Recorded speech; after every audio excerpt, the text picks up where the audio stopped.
All right, thanks for tuning in to the final edition of OFN College Football Weekly. I guess you can now say for the 2019/2020 season, because that's right, we are ending the 2020 part of it with the championship game a week from now.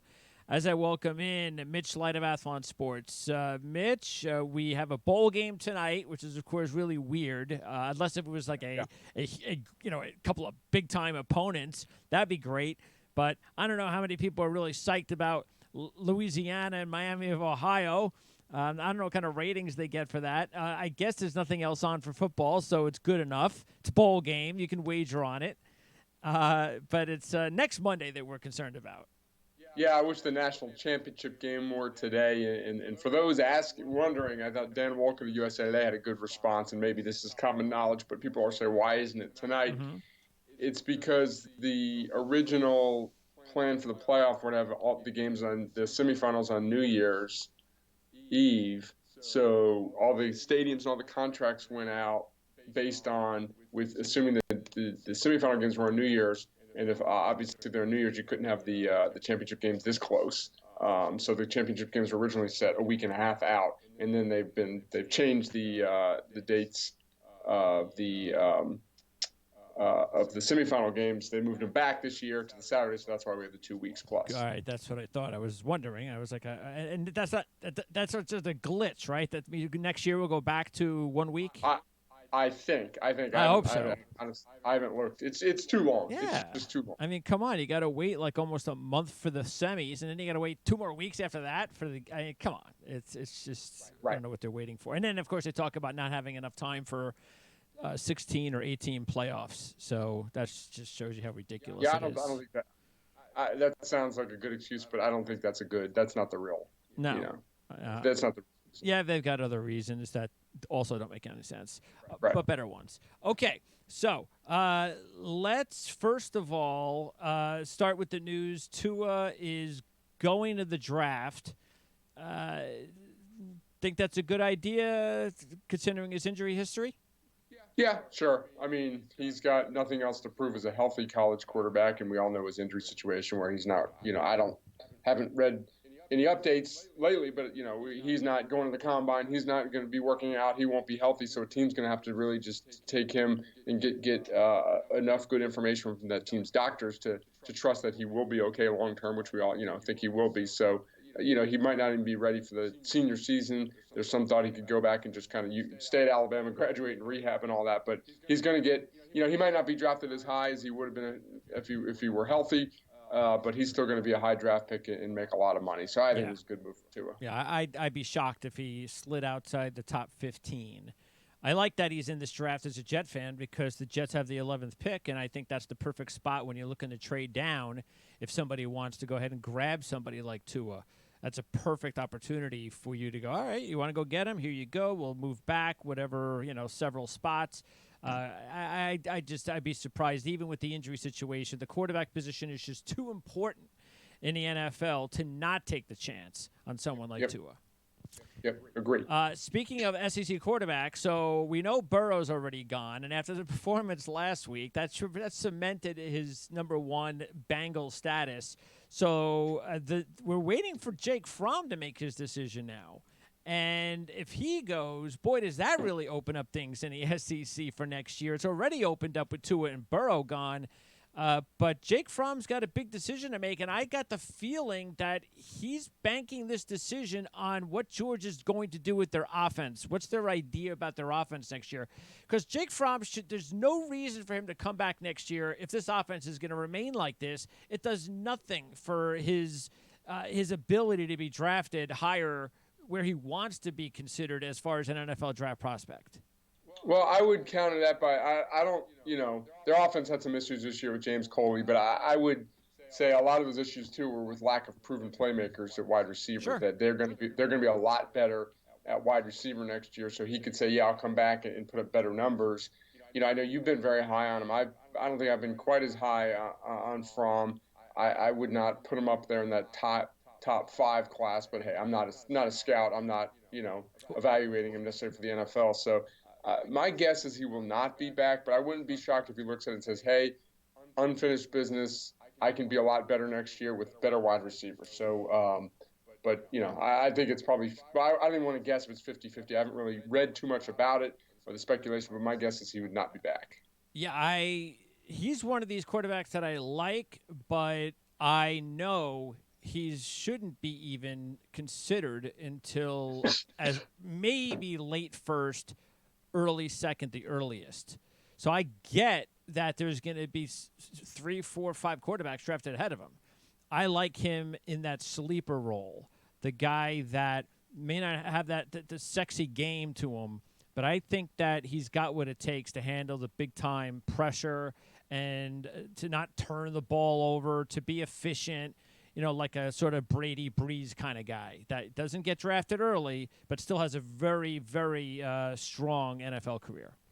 Yeah, I mean, I think at worst he's a 10-year backup. He's a smart guy. He's not going to flame out of the league. It's just, it's so hard to figure out who's going to be a good quarterback in that league. Speaking of quarterbacks, the big news as far as the graduate transfer way to go about it now in college football, as Jamie Newman has said he's going to put himself into the portal.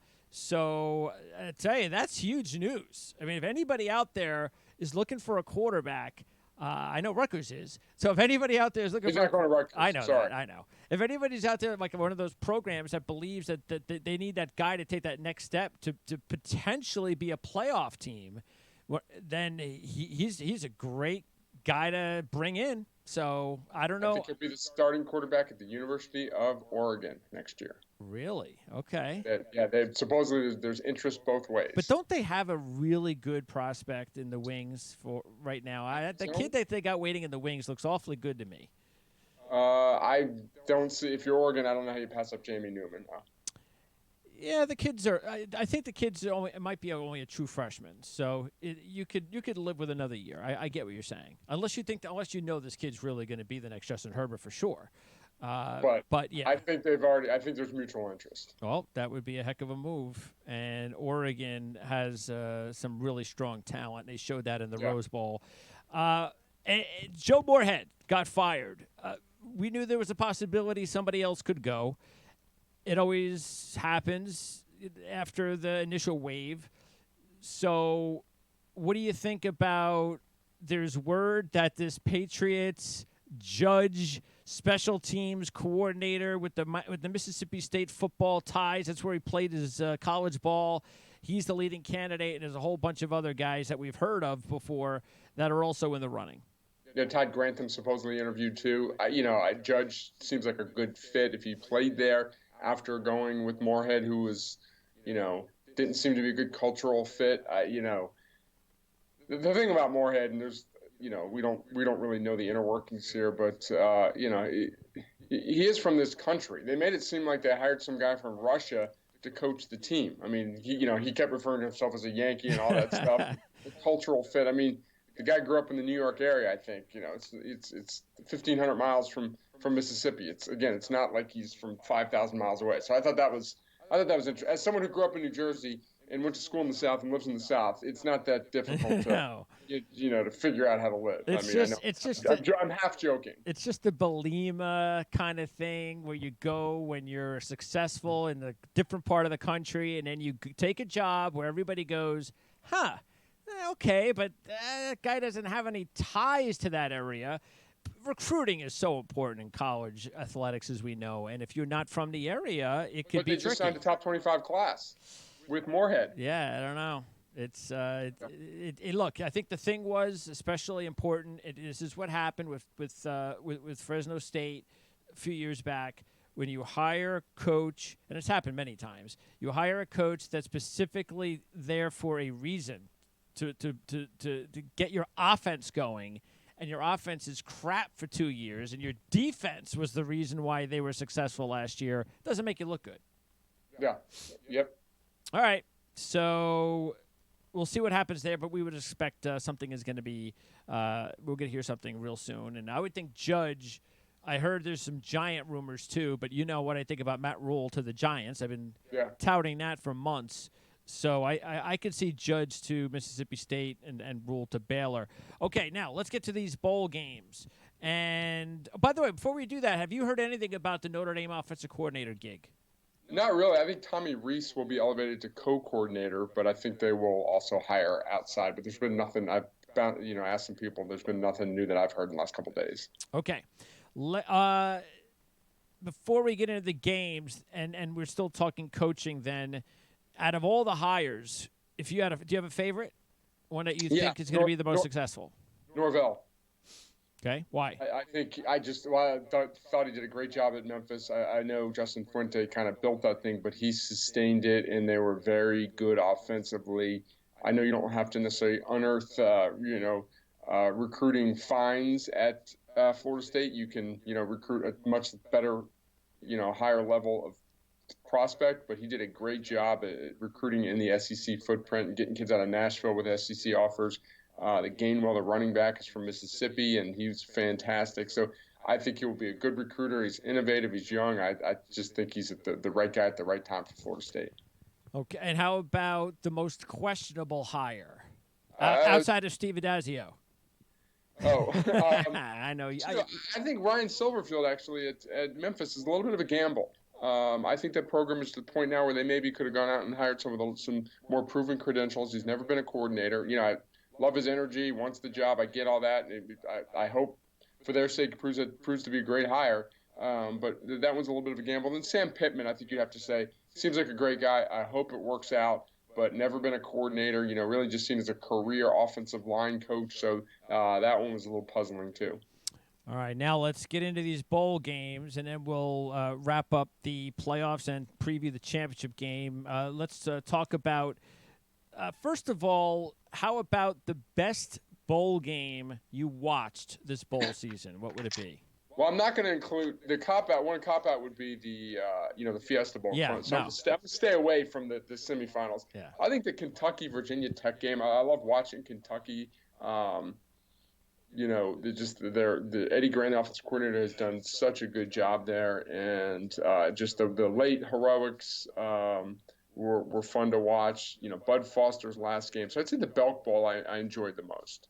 Yeah, Lynn Bowden, 233 rushing yards, and then the game-winning touchdown pass for the late win over Virginia Tech. We felt it could be one of those kind of games, and it was. I think the one thing Bowden has got to do, well, first of all, I think, and I don't know what he's doing. I don't know what his situation is. I haven't heard anything yet about whether he's going to the NFL. Okay, so he declared weeks ago, said he's going to play in the bowl game, but that he was going to the NFL. All right, so I guess wide receiver is where you fit him in at the next level, and he's going to be one of these guys that this situation here, if he had just been a receiver the whole season, he probably would have gone a couple of rounds later in the NFL draft. Now I could see him as a second-round draft pick. He could go that high with it only takes one GM, one coordinator, one coach that says, man, I need a guy like that, sort of like what New Orleans has with Taysom Hill. Yeah, I was just going to say, now Taysom Hill was a pure quarterback in college. Mm-hmm. He's an athletic quarterback. So Lynn Bowden is not the passer that he is. But we see what NFL teams can do with a versatile, playmaker like that, for lack of a better word. So I think the fact that this is 2020, not 2010, and the fact, the best thing that happened to Lynn Bowden was Terry Wilson getting hurt at quarterback. So I think he's going to be a valuable NFL player for a long time. All right. The worst bowl game that was just unwatchable. I think you have to go with the Birmingham Bowl, Cincinnati, Boston College. Not only was it a mismatch on paper, the hour delay, the pouring rain, just Boston College almost had two bowl games in a row. I know. I was at work working on our baseball magazine here, and I had the game up on my ESPN3 at my computer, and I kept looking at it. I was like, I'm not watching this. I got to go back to work. So it was unwatchable. I didn't even watch it. Yeah, the other ones that were pretty. I mean, the one that, even though it was close and had good programs, that was just a bad game was Florida State, Arizona State. Yeah, we kind of knew it was going to be one of those games, but man, was that ugly. Yeah, it was on at the same time as the Kansas State Navy game, which was a fun game. I was at the gym and on a treadmill, and there was two TVs in front of me, and I barely watched the Florida State game. All right, now best performances, and there are a lot of them. So go ahead and name some Okay, of I them. picked one. Dustin Crum Go of for Kent it. State. Yes. 21 of 26, 289 yards, averaged 11.1 per attempt, 2 touchdowns, no interceptions. Also ran the ball 23 times for 147 yards. Phenomenal performance for a Kent State team that is getting better under Sean Lewis. And I watched that game as one of the early bowls, and I was blown away by their offense. Yeah, matter of fact, when we previewed the bowl game, even though we understood on paper Utah State was a better team, we did mention Dustin Crum is the entire offense for Kent State. And he was. And boy, what for Lewis, he gets Crum back next year. They have a MAC championship game type of year next year, which no reason they can't. He's going to Power 5 school in 2021. What do you think? Yeah, I mean, I like to hire I think he was the youngest head coach when they hired him last year in the country off of Dino Babers' staff. And yeah, if they have another good year, I could see him Big Ten see any school. Yeah, and again, I'm not talking about one of the top teams. I'm just saying sort of like what happened with Dino Babers himself going to Syracuse, something along those lines. So yeah, a great performance and good to see. Let's see. There's Jarrett Patterson is a heck of a player for Buffalo. We talked about that. He had a huge 173 2-touchdown performance in the Bahamas Bowl. Boy, Arkansas State's got themselves that quarterback, that freshman, Hatcher. He had 4 touchdown passes in the win over FIU. Bayless is a big-time player. How about Cole McDonald? That was a really good game. The Hawaii Bowl. That was fun. That was a fun game to watch. And, yeah, they were – he'll throw a pick every once in a while, as he did, but that was a fun game to watch as well. 493 and 4 touchdowns for Cole McDonald in the win. He has those types of games, and you go, hey, I wonder what kind of prospect he might be. And then the very next week, you go, yeah, not a prospect at all. So who knows? Maybe one more year he can kind of clean up his act, be more consistent. Yeah, Sam Howell deserves mention. Yes. For North Carolina, just 294, 3 touchdowns, no interceptions, and a emphatic win over Temple there. I'm going to give you one of my favorite under-the-radar ones is Amir Smith-Marset from Iowa. Not only did he rush for a touchdown, but he caught a touchdown pass and returned a kickoff 98 yards for a touchdown. And I'll give you one. He's an explosive kid, too. So he's one of those under-the-radar guys. I'm not sure if he's declared for the draft yet. But he's one of those guys. This is such a great class of receivers in the NFL this year, man. Yeah. Boy, you can get one in the 5th or 6th round. Here's a guy like Chase Garbers had a good game for Cal, and he got hurt middle of the season, and their offense went in the tank. He's back next year. Justin Wilcox is a really good coach. I don't think they can. They're not going to be picked to win the North next year, and I know they lose some of their good Davis out of the secondary. I'd have to look at their depth chart, but they are a program on the rise. Yeah, and also Valladay, the running back for Wyoming, 204 on the ground, 91 receiving. A couple of touchdowns in the Arizona Bowl win. You mentioned Georgia and their young receivers. Hey, George Pickens plays his butt off with 12 catches for 175 and a touchdown in the win over Baylor. It was an ugly game. We kind of thought it would be kind of ugly, but I kind of expected a little bit more from Baylor with all the players holding out for Georgia. But the offense just continued to hold Baylor back this year. Yeah, and Georgia, their defense was really good, and give them credit. They'd heard all the talk, not the Texas game, and being ready to play. And I think even with all the guys out, they had something to prove, and they played well. Jordy Brown for Penn State, he ran over 200 yards in the. That was a fun game too. Yep, yeah. That was fun, right? And I don't even know if either quarterback threw a touchdown pass. Maybe Clifford had one, maybe, and his score was 53-39. It's crazy. As far as speaking of pro prospects, Jerry Jeudy, wow, 204 and a touchdown. Yeah. First play of the game. He's the first receiver to remind me ever of Jerry Rice. That's who he reminds me of. He had a pretty good career if he's Jerry Rice. Absolutely. And I tweeted out how happy I was that it was the last game for Shea Patterson.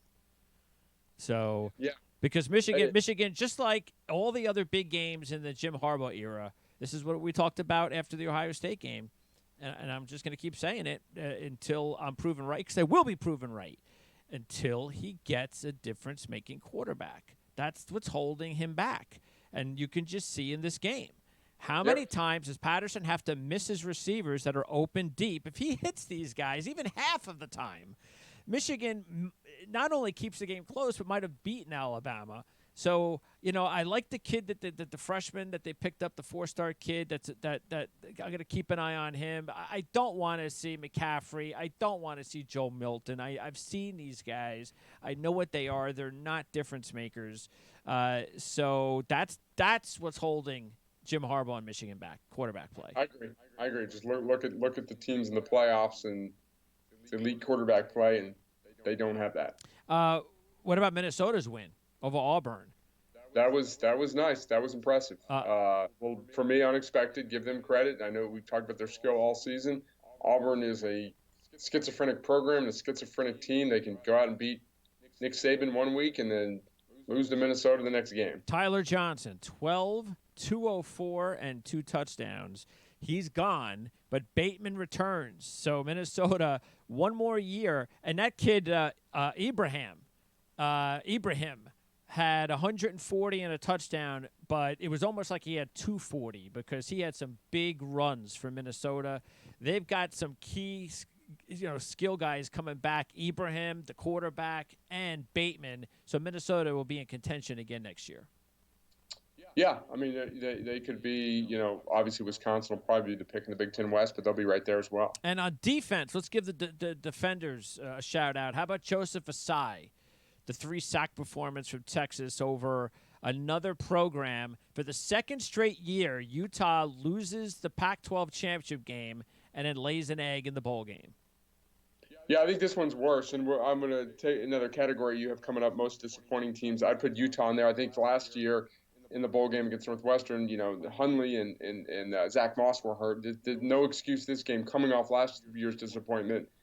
Expected more from them. I think that was, it's a bowl game, doesn't matter that much, but that was a tough loss for that program. They got outclassed. And Jeremiah Owusu also with 3 sacks for Notre Dame. That is one of my big disappointments, Iowa State. They just completely laid an egg. Look, Campbell has done a great job. We know he has. He's got a great future. But next year, I think, is a big year for them. They got Purdy back. They get Bailey back on defense. They were younger on offense this year, so they're going to be more experienced next year. They need to take that next step next year for everybody's sake, including Campbell, to prove how good a coach he really is. Yeah, lost a lot of close games this year. I think they're one of those teams that's positioned for a bounce back next year. All right, so most impressive team. I had LSU. That's a cop out. That's not. Yeah, I'm not gonna. Let me. Would it be Texas? Texas would be a good definitely good. Minnesota. Minnesota. I'll come up. North Carolina. North Carolina. Yes. So and Iowa, I'll throw Iowa in that mix too against the USC team that had kind of stabilized a little bit. With the news Clayton Helton's coming back and still a talented team for them to go put 49 on the board on the road. I was really impressed by their performance. Yeah, and Epinesa, who's going to be a top 15, top 10 pick, had 2.5 sacks in the game. What's also important about that one, and we talked about the kid Slovis. Boy, he's going to be good. And he, as soon as he got hurt, USC went down the tubes. Amon-Ra St. Brown had a big game, but that kid, that's why I think no matter what they do at Helton, they got to make sure that this kid, the program needs to do everything they can to make sure that he can be the best player he can be, and maybe he's the next Sam Darnold. Yeah, I mean, their offense, bring the coordinator back and, some continuity there, some good wide receivers. So, that's never really an issue, the quarterback play at USC. So, Clay Helton, I know they retained him, but he's going to be one of the more scrutinized coaches in the country next year again. And by the way, speaking of another great game, and maybe a predictable game was Eastern Michigan losing another close game. That they cover the spread. We love that. That's why we love Chris Creighton and Eastern Michigan. And they looked like they were going to pull it out, but you also felt, but this is what they do. They always lose these games. Yeah, that was a tough one. Obviously, for Glass, a tough ending with the getting the punch in the ref accidentally. But that was, that put our beloved Eastern Michigan Eagles in the national headlines for the wrong reasons. But like you said, another predictable, tough, close loss for Eastern Michigan. And by the way, what team, before we move over to the playoffs, what team would you say North Carolina could be in there? I think they should be in there. Which team and maybe Texas, which team that had the impressive win do you think could really use it as a springboard to a top 10 or maybe a competitive playoff type season?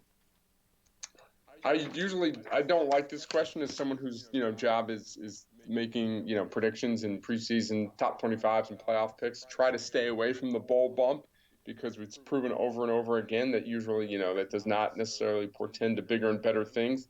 But since you asked the question, there's 4 teams that I think I wrote down that will have some a little bit more pep in their step in the offseason because of their bowl win. Okay. Tennessee, yes. Arizona State, Kent State, and Louisville with 4 teams I singled out here. Yeah, Mikael Cunningham with a big game, 279 through the air, 81 on the ground, and an exciting win for Louisville. Satterfield remains undefeated as a bowl coach. So, Louisville definitely a team. And look, the reason I mentioned North Carolina, Texas, we know I think North Carolina in Howell's junior season might be the year that Clemson gets dethroned. Because no more Trevor Lawrence. Howell will be a junior. That'll give another couple of years for Brown to recruit. You think there's a chance? I right now, if you're asking me to bet who's going to win the 2021 ACC title, I'll say Clemson. But I think North Carolina will be much more relevant now. But that would be sad if we just give Clemson the championship every year for the next 4 or 5 years, man. But it's predictable. Yeah. I know. And then I say Texas because what I was impressed with Texas was the way they played defense at the end of the season. Their defense did play better. Osai was a monster. I guess Chris Shass now takes over, though, as defensive coordinator. I'm not, maybe they should give that back because the defense sure looked better at the end of the season. Okay, let's get to the playoffs now. And boy, that LSU Oklahoma game, it's I'm surprised Lincoln Riley's still there. Doesn't he? Look, I get the whole he's making a load of money. He doesn't. He made the playoff 2 years in a row. I know. It's just There's no shame in being the 4th or 5th best team in the country. I think you're being a little harsh. Well, no, there's a ton of teams that would have gotten blown out by LSU. Yeah, this would disturb me though if I was him. I wanna because you need to get better. They need do. better on defense on the defensive line. That's where it is on defense. Because sooner or later, I'd rather miss in the playoff every year than finish 15th every year. Yeah, because sooner or later, if this keeps happening to him, meaning, hey, he's got great powered offense, he scored a lot of points, they're in the playoffs every couple of years, but they never come close to winning a championship, his stock's gonna go down. People are gonna go, okay, he's just another offensive whiz kid, and we've seen those guys around. So I'm just, sooner or later. I think you're being a little harsh. We'll agree to disagree on his future. All right. Look, I like him, but you got to build a defense. You have to. He's trying. He's only been a head coach for, 2 years? Well, he's got work to do, so maybe that's a good reason to stay, right? Where college did he go to? You know, remember? Maybe Texas Tech. I think he was a grad assistant. A student assistant at Texas Tech. Burrows, 493, 7 touchdowns, just an amazing performance. Jefferson, 227, 4 touchdowns, and he's not even their best receiver. So that going up against Clemson after their win against Ohio State, this was the big one. What did you think about the controversial calls that went against Ohio State? Oh, seems like it happened so long ago. I thought the targeting was probably the right call. Unfortunate. I'm not anti-targeting like some people. I think it needs to be in there. It's just unfortunate. Just penalties in football are so punitive. That was just a huge play. It's not like in basketball where a guy gets 2 free throws or, in baseball it's strike 2 or, you you get called out. This was, an automatic first down in a situation where the offense was in a bad situation, changed the momentum of the game. And I thought that it was probably a catch and a fumble on that play. It was very difficult in slow motion. It looks like a catch and a fumble. Real time, I didn't think it was, but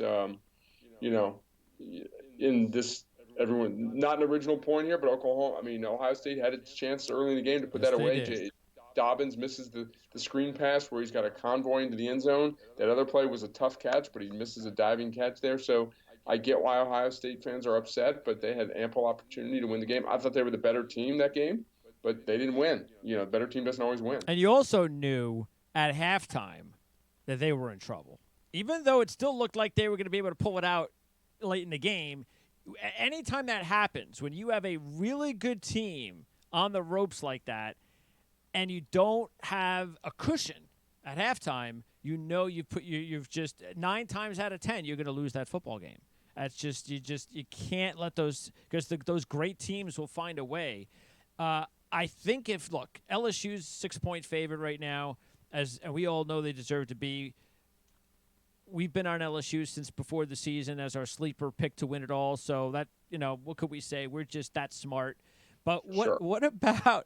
What about how you feel now after the games compared to before the games? Is it that obvious that you're now more convinced LSU is going to win, or do you just forget that performance by Clemson and say, nah, they'll find a way to keep this close? I'm 10% more. I liked LSU before the playoff. I like LSU like 10% more, kind of making up that number. The fact that they looked so dominant in the Clemson, I thought, was the second best team on the field that day. But they're great too. Obviously Trevor Lawrence is great, Etienne's great. So I won't be stunned if Clemson wins the game. That's true. I would be surprised. I like LSU. I think they're the more complete team. The way they played defense recently. I'm looking forward to it. It's going to be fun. I hope it's a good game for all of our sakes. But I'm more on the LSU bandwagon than I was 2 weeks ago. Yeah, I agree. The only thing I'm a little bit hesitant about is LSU was almost too perfect. It's one of those things like, can you save some of that for Clemson? Right. Well, they peaked. They've been good offensively all season. They might be peaking defensively. So that's could important. Yeah, because if their defense plays the way they have been playing lately, look at what Ohio State was able to do to Clemson. And Clemson Trevor Lawrence, even though he had a really good second half after the North Carolina game, he didn't get off to a good start. And that kind of was one of the main reasons why a lot of people kind of discounted Clemson all year, because they kind of forget how talented he is. But then he has the big game and the big spotlight against the best competition they played. And once again, he doesn't look his best. But he found a way. I won't say that it didn't work. Made some plays with his feet. Yes. Now, that is a key in this game that they're going to have to figure out, because I know LSU isn't one of the best defenses in the land, but there's a lot of speed on that defense, like Ohio State, maybe even more so. I can't imagine Trevor Lawrence is going to be able to run all over the field. Etienne needs to carry the ball more. I mean, what did he have? 10 catches? I know he only had 36 yards, and you got to do something. But if Etienne can't run, Lawrence is not going to beat LSU on the ground the way he did against Ohio State. You're gonna have to. Etienne's going to have to get over 100 on the ground rushing, or they have no chance. I would tend to agree that they need to be more balanced, and you can't count on the rushing yards. I do think it's, when you're talented all over like Clemson is, it's difficult for an LSU defense to take everything away. So with 2 weeks to prepare, you'd think Clemson would find some things that would work, or way to I can't sit here and tell you what they're going to be, but a way to counter some of the things LSU does. I don't know if Clemson's capable of taking away enough of what LSU does offensively, though. I have more faith in the LSU defense against the Clemson offense than the Clemson defense against the LSU offense. I know that's not groundbreaking right there, but LSU has been, and you expect Clyde Edwards-Helaire to be, almost, I hope he's healthy. He played a little bit, but 2 weeks to repair that, to let that hamstring heal. Yeah, that is because we all know how important he's going to be in this game, because he didn't have to do anything in the Oklahoma game. They didn't need him. But we'll see, because Ohio State basically had their way on the ground. didn't do as much through the air. But that's the flip side of what LSU, if they're going to be successful, is going to have to do. So that's the only thing that I'd be concerned with as well if I'm LSU is Clemson's defense going to be better against the pass? If that's the case, then maybe we do have ourselves a football game. But I don't know. Look, we've been on LSU all season, and why on earth would we change our minds now? Right. Just been a fun team to watch. It's been a great story. Those of us that cover college football don't always, necessarily root for teams, root for great stories. And that's been a fun story. It's hard not to appreciate what Edo's done this year with that team and how much it means to him. And best team if they win the championship since when? I'm not great at historical stuff. Everything kind of runs together for me, but maybe 2000, Miami 2001. Yeah, you go back that far. Yeah. Yeah, it's been a while since I know Alabama's had their little run, but what was the best Alabama team? Best championship team? Because the thing about Alabama winning championships, they've usually always dominate with defense. Yeah. So they're not really, they don't have any flashy until Tua, but they haven't won with the flashy Tua. They've been in these exciting games, but they don't, I probably would have said last year until they lost. So they lost, yeah. So that's right. the thing. Sexy, yeah, but doesn't get those dominated. That's what would be great to see Saban's best defensive national championship team against this Joe Burrow offensive team. Something like that would be great. You know what was probably the best game of the best two teams was that Deshaun Watson Alabama championship game. Yes, yeah. That was the best game of the two teams that might have been the two best teams that played each other in a long time. Yeah, and then the what year was it? I'm looking right here. The 2015 Alabama team that went 14-1. They lost that game at home to Ole Miss. A bunch of turnovers in that game. They beat Michigan State 38-0, and then Clemson 45-40. Those back-to-back Clemson Alabama games were terrific. All right, Mitch, appreciate it. You want to say anything? Just goodbye, or? I appreciate coming on the show with you all year. We'll be departing Athlon Sports. I'll have a new home, a new opportunity come up in a few weeks here, but almost 19 years to Athlon Sports in the college football prediction game. It's been a lot of fun. I always love talking college football. But got something new and exciting coming up. All right, sounds good, Mitch. Again, I appreciate it as always, and I look forward to figuring out how to talk to you again, especially when it comes to college football. All right. Thanks, Greg. Take care, Mitch.